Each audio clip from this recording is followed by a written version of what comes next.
What's going on, people? Welcome to another edition of Baseball Talk. Today we're going to start the countdown, ranking the NL East this year. We all know that the NL East this year is stacked. It's loaded. We know what the Mets added this year. We know how good the Braves have been the last 3 years, how talented the Phillies are. The Nationals are still a good team, 2 years removed from winning the World Series.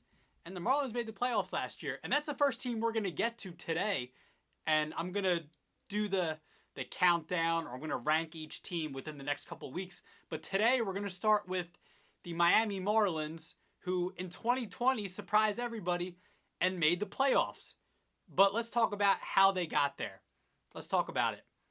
So the first 10 games of the shortened season, they went 7-3.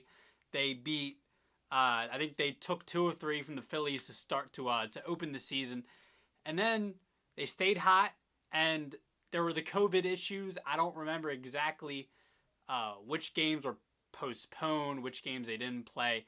I know that I think maybe a few of the Phillies games that the Phils had to play against them after that maybe were somehow I don't 100% remember. Regardless, I remember they came back from the whole COVID stint, and they beat Baltimore. I think they swept Baltimore, and all of a sudden they were 7-3. Don't kill me. I don't know if those were the exact events and orders, but they went 7-3 to start the season, and then they weren't as hot the next couple of weeks, but they were 10-10, and they rode that. They just played 500 ball pretty much until the end of the season, and they were 31-29, and they snuck into the playoffs.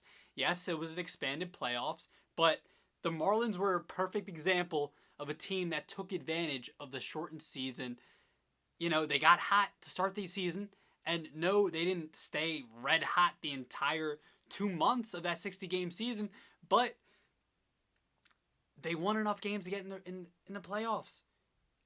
And they won the opening series, the opening wildcard series against the Cubs. Now, that's a perfect example. And, people going into the 2020 season said, well, this is the type of season where we could see like a 400 batting average or a 500 on base percentage or just some weird, crazy stats, or see some teams that wouldn't normally get in the playoffs in a 162-game season get in a 60-game season. And that's exactly what the Marlins were. They were that... they were that rare case in a shortened season. The Marlins won 57 games in 2019. Who was expecting them to come back and make the playoffs in 2020? And they did. But that's not going to be the same in 2021. Let's be honest. Are the Marlins a really bad team? Or really, really bad team? I wouldn't say that. I'm starting off this video with the Marlins. I'm counting down. So obviously I had the Marlins as the worst team in the division. But I don't think they're the worst team in baseball. I think there's other teams out there like the Orioles or the Pirates that aren't better than the Marlins. Now the Marlins have some nice pieces though, like some of these other bottom tier teams don't have. They have Sixto Sanchez, who's a really exciting young pitcher. Brian Anderson and Miguel Rojas, to me, are underrated position players in Major League Baseball. And they have, some others on that starting staff. Sandy Alcantara and Pablo Lopez. They're pretty good. But that's not enough to put together a winning team. To put together a winning team, that's not even close to enough.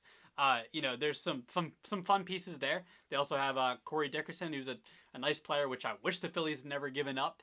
And also Jesus Aguilar, who, he kind of had a solid shortened season. He looked pretty good, and he'd had an off 2019 after having a pretty good 2018. So, the Marlins, to me, the Marlins, they took advantage of the shortened season. They played solid ball, and that got them into the postseason. Now, they're not going to have expanded playoffs this year, which is definitely not going to help the Marlins, which might help a team who we're going to talk about later, or 2 teams we're going to talk about pretty soon in this division, but we're going to get to that. And, I just don't see the Marlins making any... I mean, look, man, I believe they were 20th in ERA, overall ERA, not just starters and relievers, but overall ERA. They were 20th, and they were also 21st in runs scored last year in the regular season.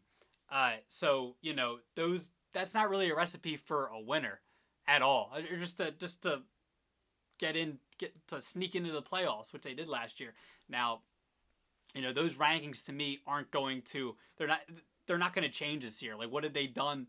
They added Adam Duvall and they added Anthony Bass. Like those guys aren't big game changers. And the Marlins aren't willing to spend to get a big free agent, and free agents aren't. That's not a sexy destination for players to come to. So, which I'm not surprised at all.